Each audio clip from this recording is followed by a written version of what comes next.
Erstklassisch mit Mischke, der musikalische Podcast des Hamburger Abendblatts.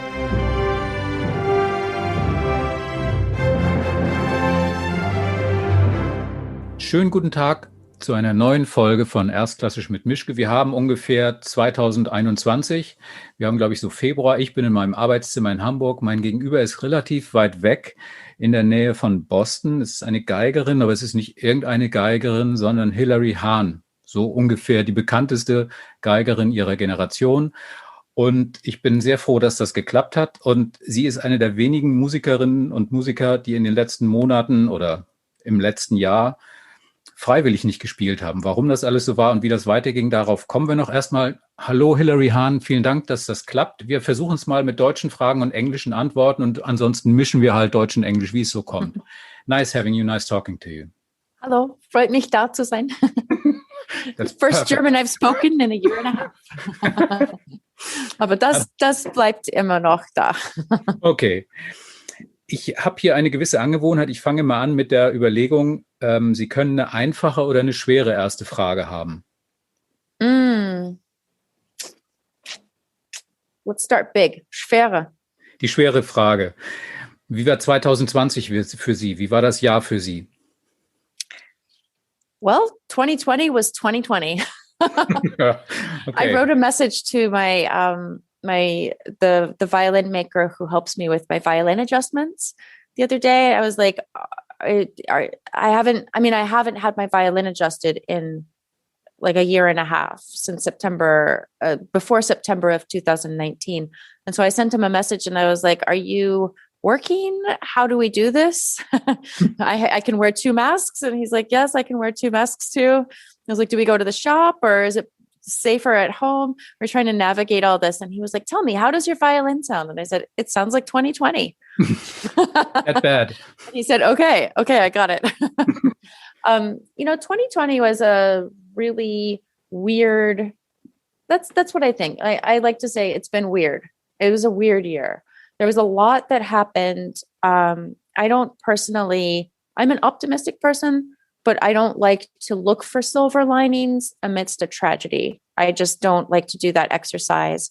I think for some people that I think good things have been happening for some people and good experiences have been happening.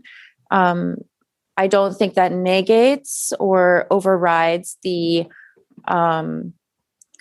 loss and the tragedy that has been happening during this pandemic, whether it's an individual job loss or the people who have lost their lives or people who have lost long-term their good health. And at the same time that all of this is happening, I think the experience of a global trauma, we're going into the deep stuff immediately. So here we go. The experience of a global trauma. I know, I chose this one. Yeah. The global trauma is, I think, really illuminating in the arts, because one thing I've been doing in this time is I've been commissioning composers who suddenly maybe had an opening in their schedule to write short solo works for violin. And then when it's ready, I premiere it virtually. And it's really, as an artist, meaningful to commission something during this huge experience that is then written during and essentially by default about this experience, and then premiere it in the context of this experience. For one thing, it shows how long the lockdown and effects of the lockdown have drawn on. And for another, it really highlights how history and a human experience make their way into art. Okay. Die einfache Frage hebe ich mir mal für später auf, weil jetzt ist an und für sich die nächste dran. Sie sind die erste Amerikanerin, mit der ich spreche. Wie war es für Sie? Ich nehme mal an, Sie haben die Inauguration gesehen von beiden. Wie war es für Sie als Amerikanerin und als Frau Amanda Gorman zu hören? Amazing. There's so much. I think if you're not American, it's hard to understand the full range of the context of her speaking. But there's so much emotional impact around the space that she was given and the way that she presented herself and the words that she spoke and the fact that she was invited to speak those words at that time. It was really, really significant. And she is amazing. I mean, she is a performer, definitely, in the sense that she embodies the work when she's in front of people. I don't think she was putting on a performance. I think she is just at heart a performer, and she has such depth to her. I spoke briefly in passing with Michael Abels, who's a composer who I commissioned to write a piece that I premiered this fall. And he had taught her from like when she was a teenager, he had taught her in one of his classes. And he said she was already like that when she was in school. Ich glaube, solche Leute werden so geboren. Die können nicht anders. Ja. Aber dann nochmal eine schwere Frage und dann hören wir auch auf mit den ganz schweren Themen. Aber wie fühlt sich Amerika jetzt an? Also Trump hat kein zweites Impeachment, bei dem er verknackt worden ist. Also er läuft rum und kann Ex-Präsident sein. Und Corona tobt durch auch ihr Land. Wie fühlt sich das an als Amerikanerin? Wie gesagt, Sie sind die erste Amerikanerin, mit der ich jetzt rede. Mich interessiert das, wie sich jemand fühlt, der da mittendrin steckt und auch noch Künstlerin ist. Well, one thing you have to understand about America is that, as you can see, there is no one kind of American. There are a lot of cultures, even among people who have lived here for a long time in their families. Like the people who have been here for generations, they all have their own cultures. They all bring certain patterns of behavior and certain beliefs into their lives that are inherited. And there's also a lot of inherited negative behavior that should be addressed and needs to be changed. And, you know, one thing I love about this country is the hugeness of it. I love that you can go someplace and not see a single person for days. And it's in the middle of a really populated country. But then another thing is it's so multicultural. And where I live is a very liberal area. You know, I think the specific section of where I live is incredibly liberal. And so my impression of the country is through that lens. And I'm not around any people. Like I am actually living very isolated. You know, there's school, but beyond like my kids and their school, I'm not around a single person except for my immediate family. So I really haven't had conversations. You know, the pandemic has been like in-person conversations, and the people I speak with feel the same way I do. So I'm not sure that I can speak for all of America, but the pandemic, I think, has been a humongous tragedy. Like it has been so unnecessarily tragic. So many people have died. So much social inequity has been exaggerated in the course of the pandemic. And it's just like, I feel it. I wake up every day and my heart feels heavy.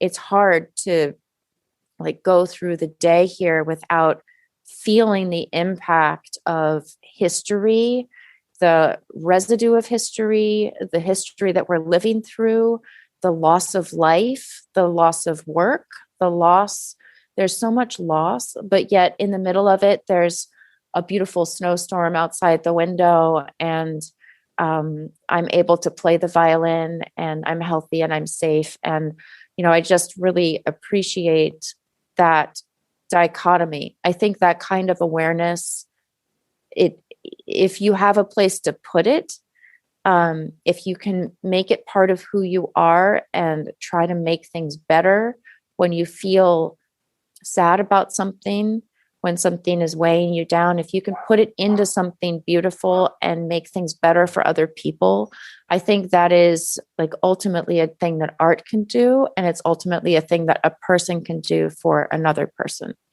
Es ist fast so, als ob Sie auf meinen Zettel geschaut haben, weil die nächste Frage, die ich mir zurechtgelegt habe, war, sagen wir mal, bis Frühjahr 2020 hieß es ja gerne, Musik könnte trösten. Hat sich das jetzt für Sie bewahrheitet in diesem letzten Monat, dass Music really comforting sein. I didn't know the word for comforting. So did you find out that this is actually true, that music can be comforting? You know, I think I've always known that.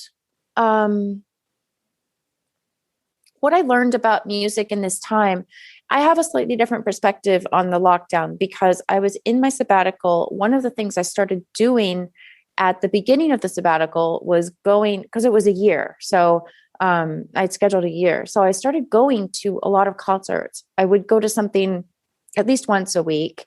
I went to the museums. I would go to the ballet. I actually got a subscription to the ballet for the first time in my life. Usually I'm never someplace enough to catch all the shows, so I don't get a subscription. So I thought, I am going to be fancy and get a subscription to the ballet.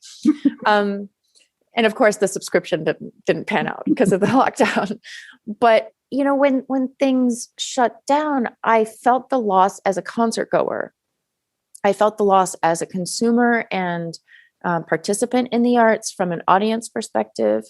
And when things got really hard for me emotionally, I didn't have the outlet either of connecting with other people through like getting together to play some chamber music or going to concerts and talking with friends and like hearing the live music and having that context of familiarity. And I felt that absence. And I started listening to music for a purpose. I started looking for online concerts that spoke to, there's a blizzard happening outside now. It's just like crazy white snow falling. But I started listening. Please. Sorry? Stay alive, please. And stay inside. I'm inside. I'm okay. I'm wearing a coat, but I'm inside and I'm warm. But, you know, I started actually looking for performances that were produced in a way that spoke to current events. And I found some performances where people were playing music that felt important to them. And I really could feel that coming through in what I was listening to. So I sought out music that was important to me or made me feel a certain way. And I sought out music that was performed by people who were very close to that music.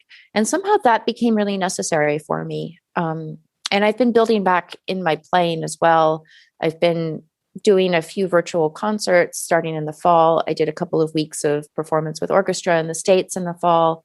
And other than that, my work has been a bit sporadic on the violin. But now that I'm building back and the record is coming out, it feels kind of like I'm re-entering a bit of the real world for music, which is a really nice feeling. It's like we're on the cusp of something. And once we're like pushed over that edge that we're waiting to be able to be pushed over, we'll just speed into the new reality when things are happening again. And I really want to be ready in all ways with my playing, with my expression, with my technique, with my endurance, to just enjoy that feeling of connection and that feeling of emotional intensity, be able to turn it into my playing in whatever way I possibly can. So that actually requires me to be in probably the best playing shape of my life, which is what I'm currently building towards. And I'm doing that through actually my project, 100 Days of Practice, which I never thought would be something that I would use for my own self-improvement. I thought of it more as a documenting project, but it's definitely something that is keeping me on track. So I guess I taught myself that one. Okay, but ist vielleicht das Schwerste in so einer Zeit zu üben, wenn man gar nicht genau weiß, wofür und für welchen Termin? Also practicing without a definite and obvious aim must be even harder than practicing under normal conditions, because you don't have something to play for and something to practice for. You just practice for practice sakes, but there's no aim apart from not getting bad.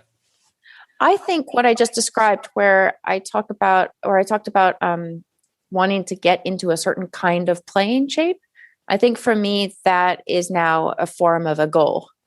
Instead of it being about a concert or a deadline, usually I don't practice to practice. I practice for concerts because I love concerts, and practice is a bit of necessary torture to get to the concert. And I've found ways over the years to enjoy the experimental aspect of practice, yet I still had the deadlines on top of me. So now I'm really leaning into the experimental aspect without the time pressure and without the repertoire pressure. And I'm finding how I do that process, which is more self-driven. So you might end up being better than you've ever been before. Well, that's always my goal. I don't like to work just to stay in one place.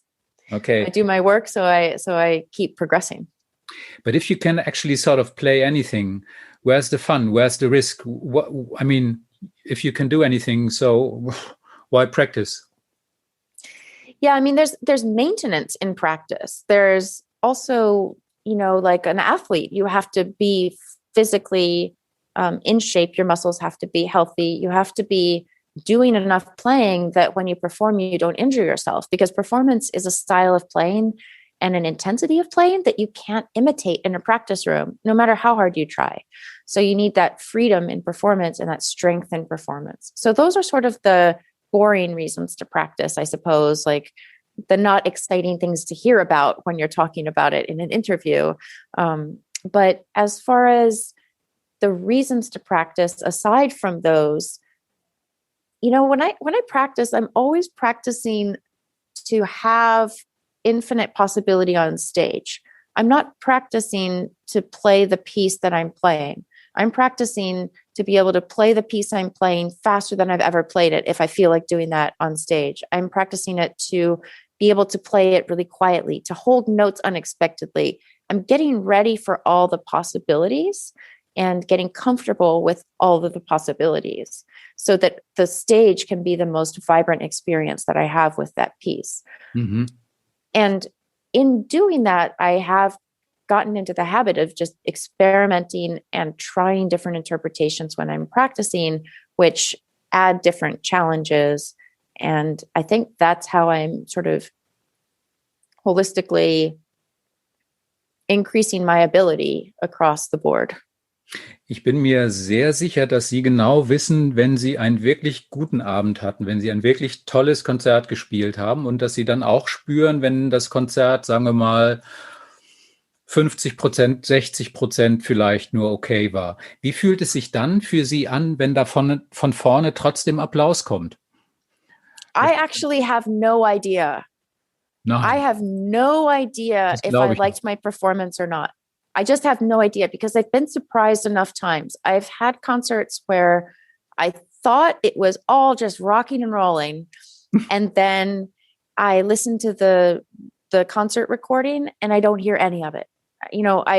Or the review will be weird and I'll listen to the recording. I'll be like, yeah, my experience was not at all what the audience experience was. And vice versa. I'll think I did like a terrible job. And then I'll listen to the recording and it'll sound great. And I'm like, wow, that was actually the best concert of the series. Why was I not connecting with it?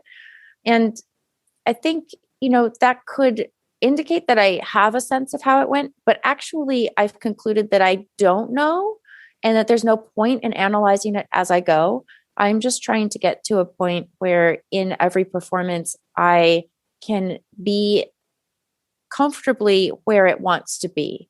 I think where I find a discrepancy of satisfaction in my performance is when I decide ahead of time that I'm going to play a certain kind of performance. But for some reason, that's not the performance that I get. Mm-hmm.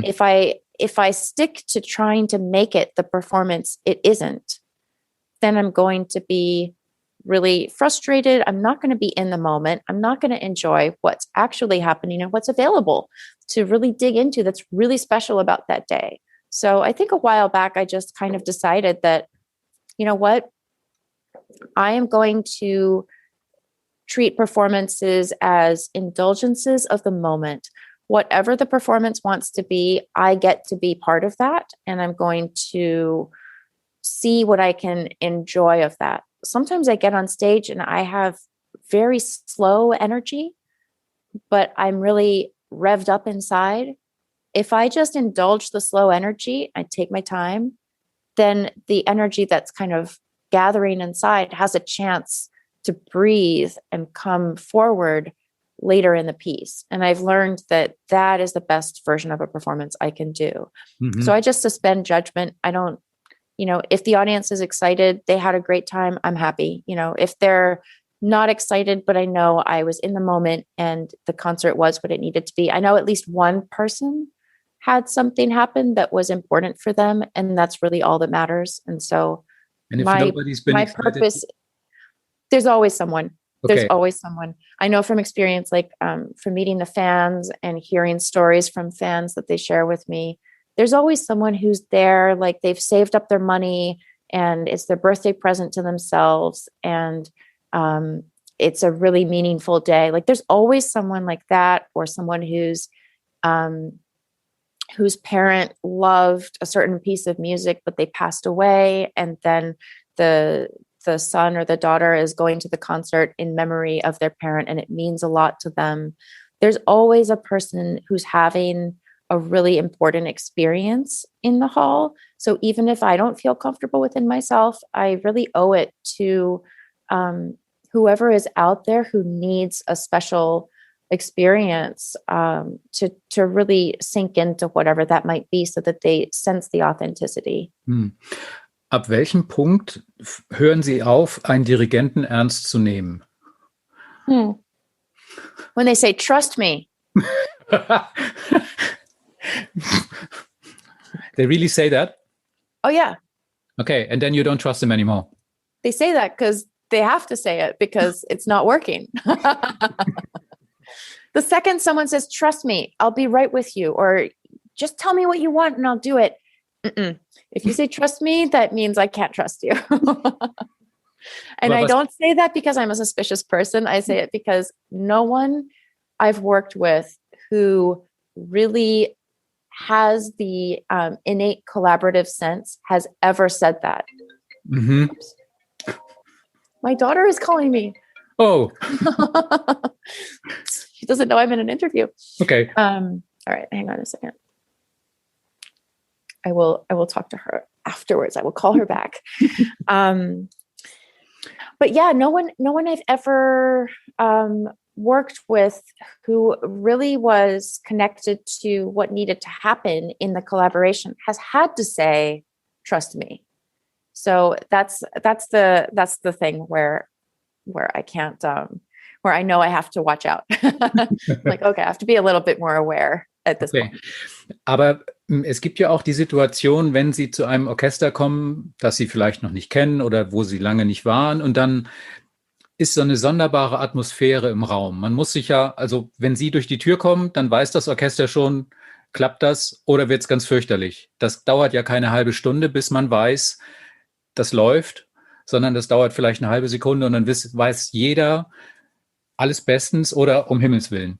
Wenn Sie das so spüren, was machen Sie dann? Gehen Sie zu dem Concertmaster, weil das ist ein Geiger, der weiß, wie Sie sind, der versteht, was Sie meinen, oder suchen Sie sich irgendwem im Orchester, um mit dem dann den ersten Kontakt zu kriegen und das versuchen wieder zu retten? Oder wie geht man dann damit um, wenn in einer ersten Probe mit einem neuen Orchester, mit einem neuen Dirigenten, vielleicht mit einem neuen, keine Ahnung, in einem anderen Saal, wenn man merkt, das ist jetzt nicht gemütlich, das ist nicht schön, aber wir sind da jetzt da drin, wir müssen da irgendwie durch. Was ist dann die richtige Taktik für Sie? That's a great question. I've had experiences where I took things a little too personally. Like there was a weird atmosphere and I thought it was about me, but it wasn't about me. Like there was an orchestra I worked with at one point where it just felt like everything was off and no one really wanted to do anything that needed to be done. And I felt just this sense of dissatisfaction sort of in my direction. But I had a friend in the orchestra and I asked my friend afterwards, what is going on? And they said, oh, there are contract disputes amongst the orchestra. And that was a huge moment for me to realize, okay, I am just a guest in every situation. And there are things I have no control over and things that are going to feel uncomfortable. And probably it has nothing to do with me. And what I can do is just make it about the music. So I'll just keep doing the best I can. in a rehearsal, I don't have a lot of time. I don't have time to figure out what's going on. There's one working rehearsal where we maybe play through twice and work on some details if we're lucky. And then there's a playthrough rehearsal the next day and a concert. And so I think I've tried a lot of things over the years. And one thing I learned is that ambiguity doesn't get you anywhere. I used to be very polite in rehearsal and always asking for things. And, could we please do this? Or maybe a little bit of that. This is good, but we could do more of this. But actually, I needed things. Like I actually needed certain things to change in the rehearsal. And I wasn't asking, really. I was trying to give space to be polite. And in fact, what I learned works for me with my personality. Obviously, other people doing this, it wouldn't work. But with my personality, it seemed to work better when I just say, well, let's work on this a little bit. I need this. I need that. What can I do here? This is where we need to get for the interpretation.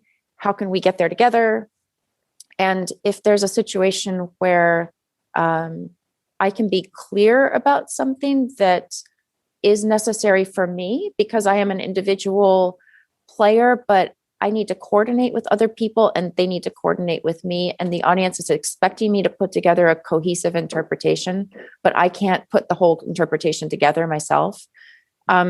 If there's a situation where it's just not going anywhere, I have a sort of range of things I know I can do. I might wait for the cadenza. Might just go with it. And then I get to the cadenza and then I really exaggerate a lot of things to sort of show like, this is my range right now. And I'm going to stay in the moment here where I can do everything that I want to do. And then I'm going to find a way to make what I can't do in other places intentional as contrast. And so I really look at what I have available to me. I look at how I can work around it, where I can take the moments to influence things. And then the rest, I kind of accept a lot of things that are happening. I really work in my life to just accept where I am and exist within that and not create friction against what this huge momentum of life and energy and other people's needs might bring. Like there's no point in wasting your energy swimming against the tide, but you look for the ways you can swim upstream. Like you look for the things you can aim for and you work with what's there to get where you are trying to go. And that would be my philosophy also in rehearsal. I've been in some really unpleasant situations where a conductor and an orchestra were not getting along and the orchestra walked out. Oh. And I'm still supposed to play a concert. The orchestra walked out. I don't know what to do. I can't lead the rehearsal because the conductor is there. I'm not supposed to. That's not my job, right? And I also can't change the hierarchy because then the conductor is like, and I didn't know if we would have a concert. And I'm like there on stage by myself. The conductor is like off stage somewhere and the orchestra has just walked out. And I'm like, what about my rehearsal? How did you get them back on stage then? I mean, did you get them back on stage or were they just... Honestly, it wasn't my job to fix it. They had a sort of a dispute of personality, just a misunderstanding that got amplified. And I gave up on trying to like have a certain musical experience. I just tried to stay out of the way and have my own musical experience while they sorted out their problems. Ultimately, even though the conductor had not done anything wrong, it's just his way of speaking had rubbed them the wrong way. He had to issue a formal apology before they would return to the stage. It did happen, but not in time for rehearsal. And on your scale from lousy to wonderful, what was the final concert then like? It was probably what you would expect. I was playing my part and everyone else, like there was no communication otherwise. I see. Mal eine einfache Frage, die vielleicht gar nicht so einfach ist und bei der ich auch froh bin, dass ich sie nicht beantworten muss. Was ist eigentlich der Unterschied zwischen dem Spielen eines Stücks und dem Verstehen eines Stücks? So what's the difference between playing a piece and understanding it? These are amazing questions. This is really you. fun. Thank you. This is fun. Okay. So I love talking about this stuff, and it doesn't come up very often. The difference between playing and understanding, I would say that understanding is when you have it, it feels like it's in your bones. It feels like the music came from you. Like you could have written this yourself, even if you're not a composer and you can't write. But it just feels like, of course, the next note is the next note. Of course, the dynamic marking is what it is. And that gives you a sense of origin of the piece, where then you are free to interpret it however you want. And just playing the piece is when you're sort of getting familiar with it and you are playing it, but it is not in you yet. that sounds quite logical. It's hard to say how you get from one to the next, from one step to the next. But I think first you always start by playing it. And then, at least for me, and then it becomes understanding through the process of playing and thinking and searching. One expression that always comes up when somebody writes about you, or nearly always comes up, or writes about you, or talks about you, is the word control, which is sort of weird because music has to be controlled, but on the other hand, it shouldn't be controlled. So what do you think about this verb, this phrase, this catchword of your profession, controlling stuff that shouldn't be controlled because it'd be mechanics then? Well, control is a word that is not a bad word, that is often weaponized as a bad word. Control is actually a good thing if you're driving. You want to be in control of the car. Yeah. You know, anything where something is important, you want someone to be in control. Like you see what happens when the leader of a country is not in control. It's not a good thing. Someone has to be in control of like an organization or a company or an experience. I'm in a funny situation in my career because I am in control of myself, ideally, but I don't really have any leverage over anyone else. I don't run an organization. I'm always a guest. I'm always at the whim of however much people want to work with me and want to work with my ideas. Yet I'm expected to deliver a certain thing all the time. And I think for me, it's been a challenge to figure out how to state what I need and ask for what I need in order to do my job without being attached to a way of people doing that to help me. I used to think that if I maybe described how to do things, then that would be helpful. But that's actually not helpful for other people. I found that over time, if I need people to do things a certain way in the music, like if I cannot project any louder, and do you hear the vacuum in the background? My neighbor is vacuuming. No. Okay, good. There's like a whole life happening around me. There are people walking upstairs. There's someone vacuuming next door. There's a blizzard outside. But if I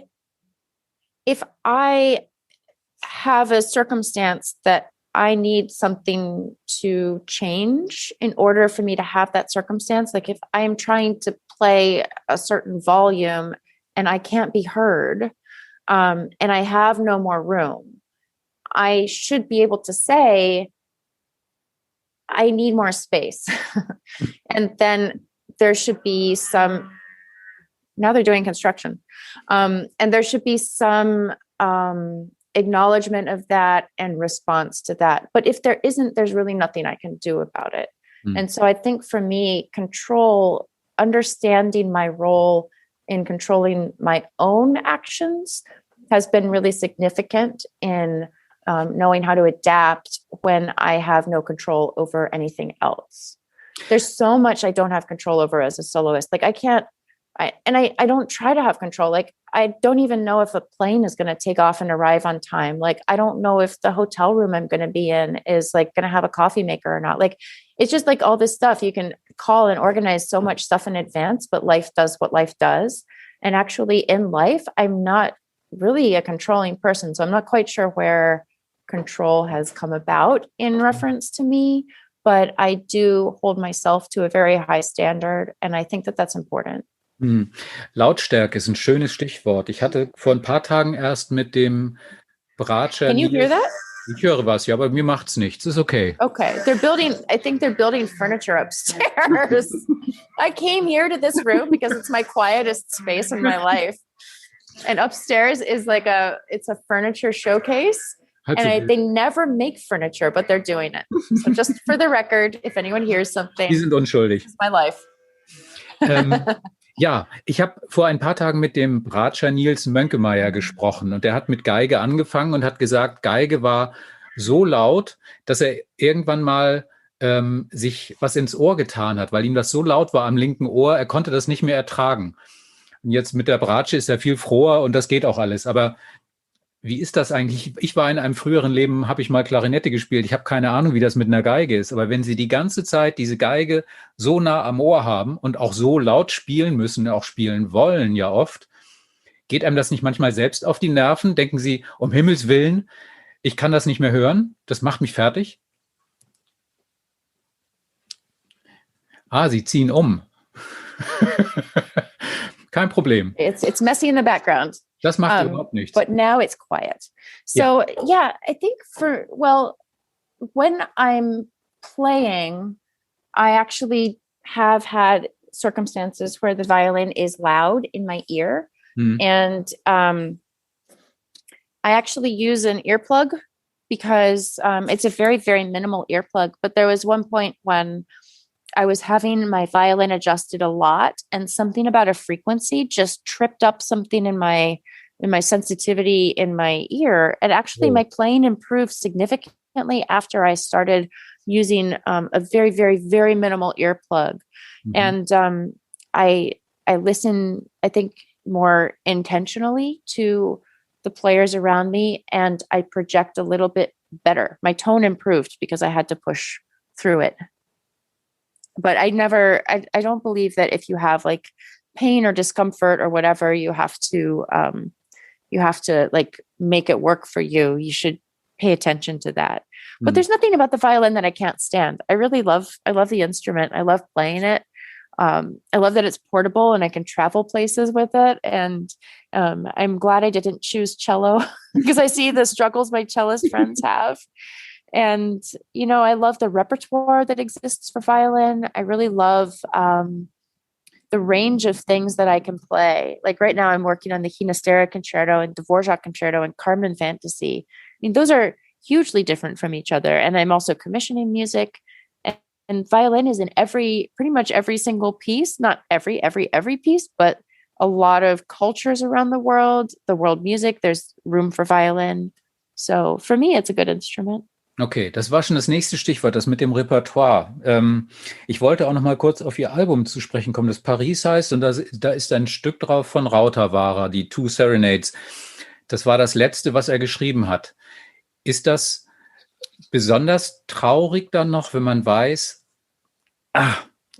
gerade dieser Komponist, er lebte noch, er hat was für mich geschrieben, ich hätte jetzt gerne noch mehr von ihm, ich hätte mit ihm gerne noch darüber geredet, aber das ist, denke ich, was ganz anderes, als wenn man jetzt ein Beethoven-Konzert spielt und weiß, der ist seit 200 Jahren tot, Tschaikowski ist lange tot, aber wenn man so nah an der Entstehung von Musik dran ist und auch weiß, diese Musik ist für mich gedacht, ich verstehe, worum es geht, ich habe den Komponisten getroffen, ich konnte mit ihm darüber reden, womöglich, und dann wird dieser Stecker gezogen, dann wird das Seil durchschnitten und dann ist Feierabend für ewig.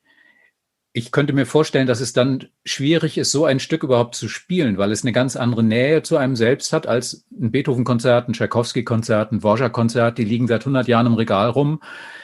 Die haben Sie persönlich nicht gekannt und keine Verbindung dazu und nicht diese Art von Nähe. It was a really interesting way of receiving a final work. The whole story of how the piece came to be. I'm really grateful that it exists. I had worked with Mikko Frank a lot, and I also have worked in Paris almost exclusively with, as my sort of home orchestra in Paris, with the Orchestre Philharmonique de Radio France. Mhm. And when we had the chance to play Rautavaara's violin concerto together, it was amazing because Mikko was really close with Raul Tavara, and he really is an ambassador for Raul Tavara's music. He's done pretty much every possible work of Raul Tavara's that he could do. And they met through his interpretation of one of Raul Tavara's operas. They just became such close friends. And Mikko knows so much about the composer and so much about his context that any question I have about the music, he can answer it. And he's not pretending. He knows the answer from the composer's perspective. It is a phenomenal opportunity. It's really like performing as close to the composer as you can get. When we were doing rehearsals for the violin concerto, I asked him if there might be a way to commission Raul Tavara to write a second violin concerto for the next time we would work together. And Mikko said, well, Anu Yohani is ill at the moment. It's not a good time to ask, but I do want to ask him. That's a good idea. And so I'll see him in a few months. Maybe he'll be feeling better. If he is, I'll ask. So I didn't hear anything else. And I knew that the composer had been ill. So I assumed that the conversation didn't happen. Meanwhile, Mikko did have the conversation. He did speak with Raul Tavara, who wasn't interested in writing a second violin concerto, but he was very curious to explore an idea of serenades and for violin and orchestra. And so they left it at that. So that was what, he would wait to hear back about the commission, and then he would write this piece. And Mikko was working on the commission process. And then the composer passed away. And at the funeral, which was, Raul Tavara, that was a big loss for the Finnish musical world, for the contemporary music world, for Mikko as a friend and as a colleague of Raul Tavara. After the funeral, Sini, Raul Tavara's widow, took Mikko to the study and showed him this nearly completed manuscript. It was 2 serenades for violin and orchestra. It was titled in French, which was something that Raul Tavara never did. And it was, the violin part was complete. The first serenade orchestra part was complete.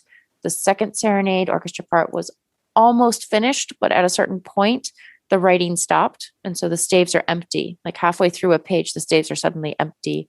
But there was a sketch that he'd been working from for all the other orchestration. So it was clear what he was working towards and how he wanted to complete it. Mikko was so surprised. He had no idea this existed. And it was clearly the piece that we talked about, clearly the piece that was meant for us to premiere. And he concluded the best thing to do would be to commission Kalevi Aho, who's a great Finnish composer in his own right and former pupil of Raul Tavara, to finish the orchestration and make sure everything was where it needed to be in the piece.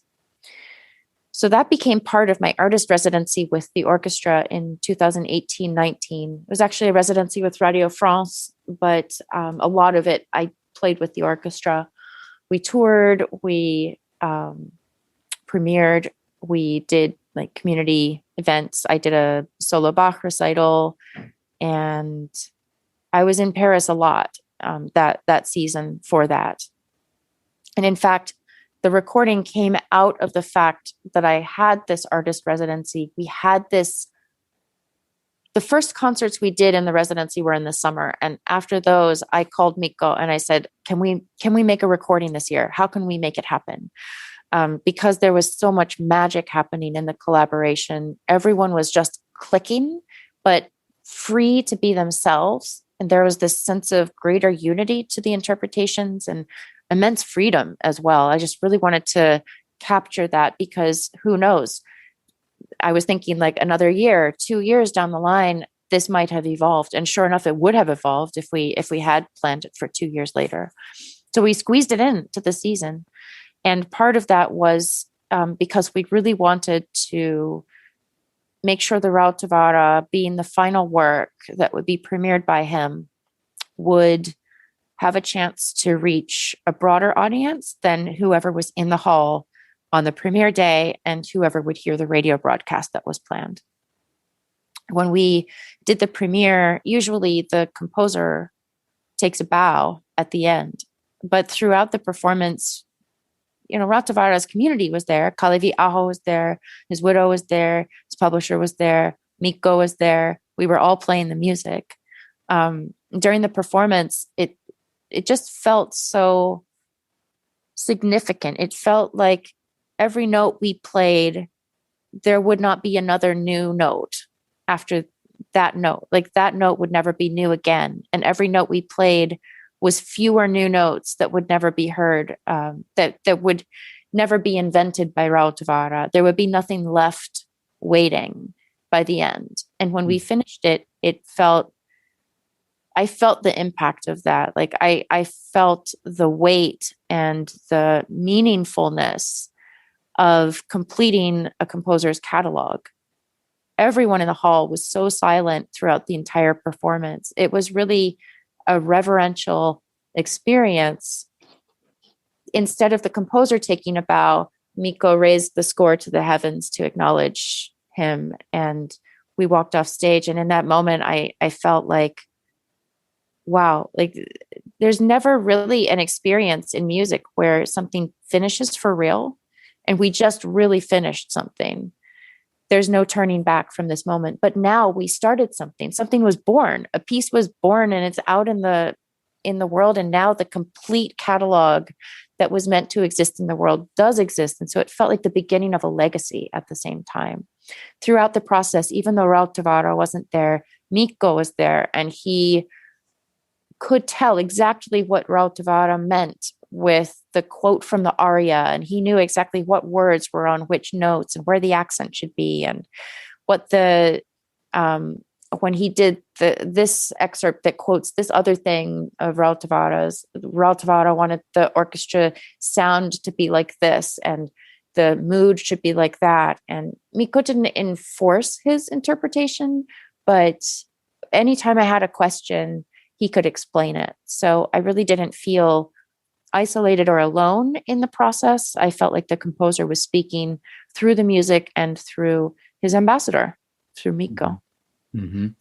Okay, dann war es bestimmt schwer, danach wieder von der Bühne zu gehen und wieder ins normale Leben zurückzukommen, weil das ein so ungewöhnlicher Moment war. In a way, I mean, you leave the hall and no one knows that something major just happened. But then again, when you, like the people you pass on the street, maybe something major happened in their lives yesterday and I didn't know about it. So, there are these things that feel so definitive for one person, but we really don't know what the meaning is for any other person who's around us. Like, we don't know each other's lives as well as we think we do. And so the moments where we can all come together and acknowledge something that is shared that is extremely significant are even more powerful.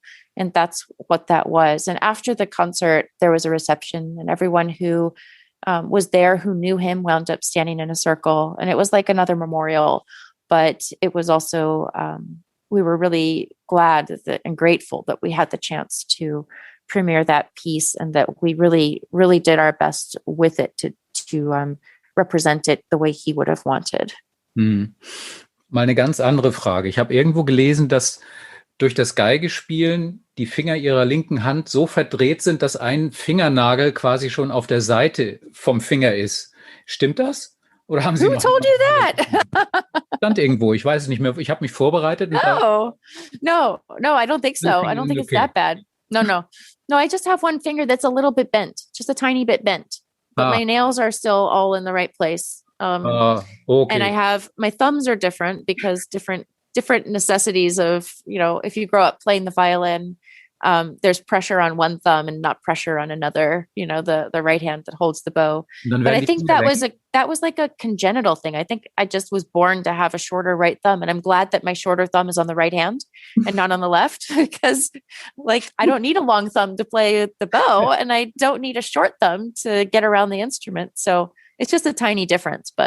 And my finger lengths, yes, I think almost all violinists and most instrumentalists have some discrepancy in the sides of their bodies. And so my musculature is different on the right and left sides. My fingers are slightly different in length. Aber hallo. Slightly. I think sehr unterschiedlich. you can see it. Yeah. But I mean, it is very, but not like in the real world, it's not very much. Like if this were a construction project, that would not be a problem. But compared to fingers, yes, there is a difference. I don't know whether it's because you have more impact on your individual fingers on the left hand and impact helps bones grow, or if it's that the strengthening extends them. Certainly nothing happened to my right hand. So I can only assume that whatever difference I have is because my left hand fingers went through some slight growth process or extension process. Okay. But I certainly did not put them through anything. It just happens. Was anderes, was ich gelesen habe, Sie haben angeblich 2020 eine Firma mitgegründet, die heißt deepmusic.ai. Da geht es um Artificial Intelligence und um künstlerische Dinge und um das Verstärken von menschlicher Kreativität. Stimmt das auch nicht? Yes, Oder? that is true. That is true. Und was That ist dabei seems schon? like a myth, right? But that Okay. part is true. Und was ist dabei schon rausgekommen? Wie weit sind Sie schon? So what we're forming is essentially a community of musicians and AI scientists who are interested in talking with each other about the overlaps in the fields. Because AI is something that's here. It's in music already, like it's being developed. And so I think it's not really an option. If you want your field to be impacted positively by something that is already being developed, it's not an option to say, no, thank you, I'm not interested in talking about it. I think you need to go and have those discussions and say, here's what I'm worried about. Here's what I would love to see happen. Can you help me with this? What is your reality? Let's just combine our brains for a second and see if we can improve the state of the art together. And that's what we're hoping to do. My co-founder, Carol Riley, is she's very involved in AI and self-driving cars, and she's done some startups, and she lives in California. I'm friends with her, but this whole thing evolved out of a conversation we had where we were just discussing the sort of situation of AI starting to pop up in music. And it wound up being a 3-hour conversation that was fascinating. And I realized with her that there is so much room for sharing ideas across these spaces. I already knew that people who program AI are artists also. Like writing code is like writing a piece of music. It's really complicated. It's very personal. People leave their signatures all over it. And the AI programs and the AI tools are only as good as the people's imaginations who created them can be. So the data is also really important. How good AI is data driven. And the thing I really love about connecting the arts with AI, obviously AI is going to have a presence in the arts. And that is part of the reason why it's important to start the conversation now so that we have an active voice in what sort of presence it could evolve into. And so we can also protect our spaces that we want to protect and find out how we can, as artists, like benefit from these technologies in one way or another. There are a lot of things we do that we don't need to be doing that AI could help us with so that we're freer to do all the creative stuff that we want. And identifying those things is useful. But the biggest thing I see, the biggest potential reason to have these conversations and connect these people and connect the fields is AI is already, but also increasingly part of a lot of things that will affect people. It's not as simple as AI taking people's work or pretending to be human. AI will be in a position to either help people or be sort of like not really helpful, but be there in the future. And the big test for AI as to how much it can positively impact people's lives across the board is art. Creativity is essentially a human experience. And if AI can learn something about creativity so that it serves people better in the applications in which it's really, really needed for humanity and for survival and for how we interface and for safety and things like that. If AI can understand, in quotes, understand humanity, and if it can understand art, it can be a better context for us in the future when it is so present in everyone's lives. And you would think that that's a big goal, but in fact, AI in music is the intersection of AI and the arts, it's a small group of people, a small group of companies that are developing these tools. And the code for these tools will be the basis for a lot of programs that are developed in the future that have nothing to do with music. So it is a chance for musicians and the arts to have a really positive impact in a place we might not otherwise realize we can impact. Ich fand es interessant, weil hier in Bonn wird ja gerade versucht, Beethovens Zehnte fertig zu komponieren mit Artificial Intelligence. Und die Ergebnisse sind bislang, glaube ich, noch nicht convincing. It's really hard.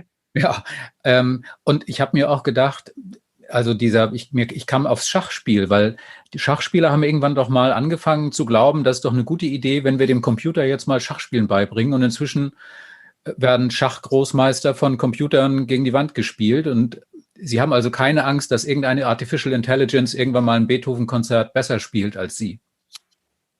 I'm not worried. I mean, I know the value of my work. And I think also it's a bit of that philosophy that I have in general, that I only have so much influence. You know, I exist in a world that is much more complicated than I could ever understand.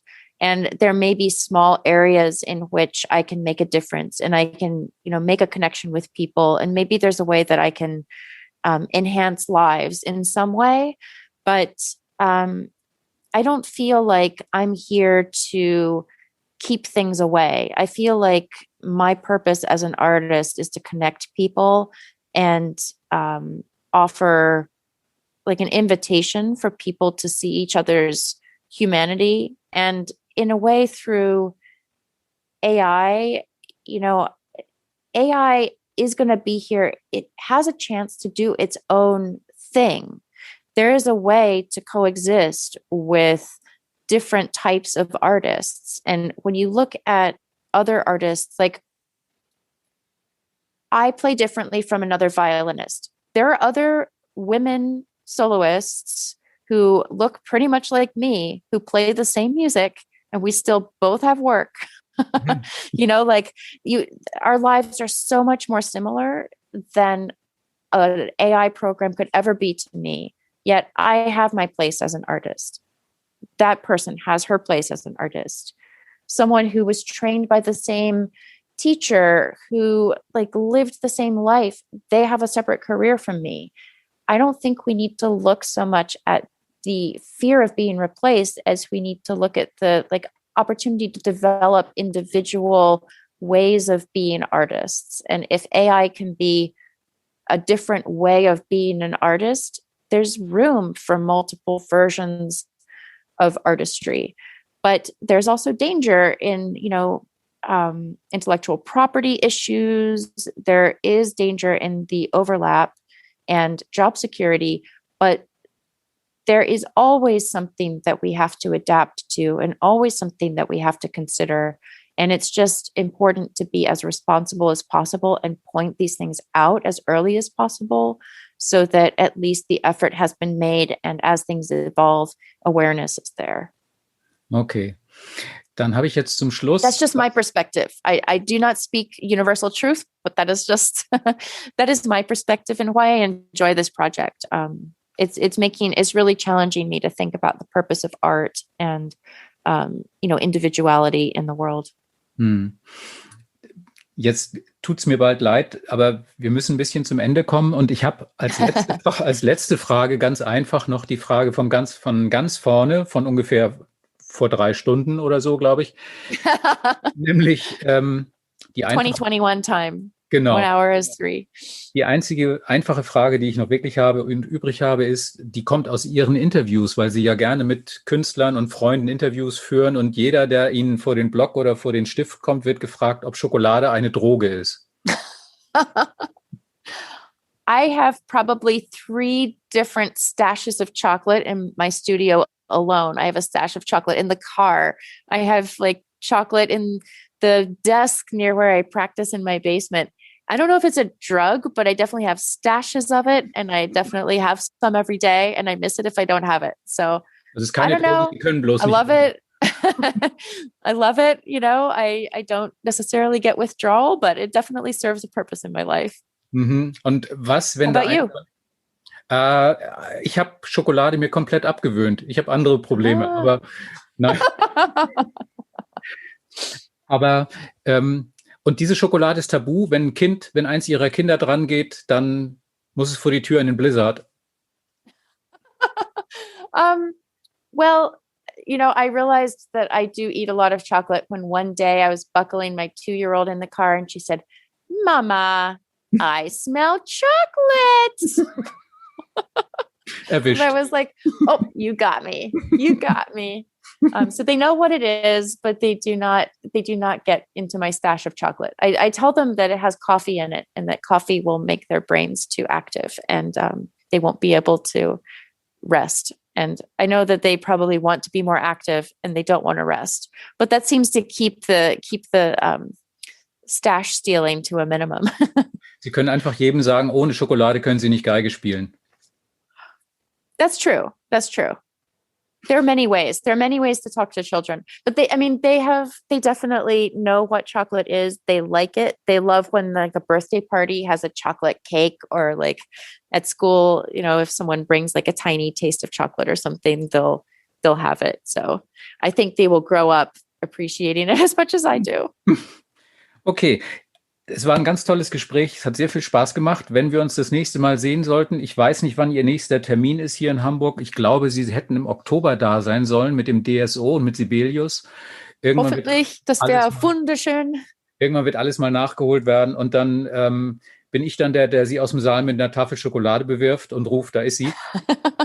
Aber bis es soweit ist, hoffe ich, dass Sie da nicht einschneien in Boston und dass Ihnen weiterhin alles gut läuft und dass das Leben langsam mal wieder ein bisschen besser wird. Und 1000 Dank, es hat sehr viel Spaß gemacht.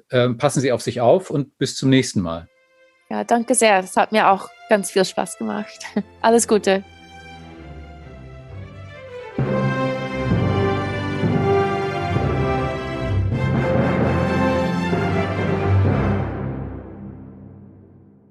Weitere Podcasts vom Hamburger Abendblatt finden Sie auf abendblatt.de/podcast.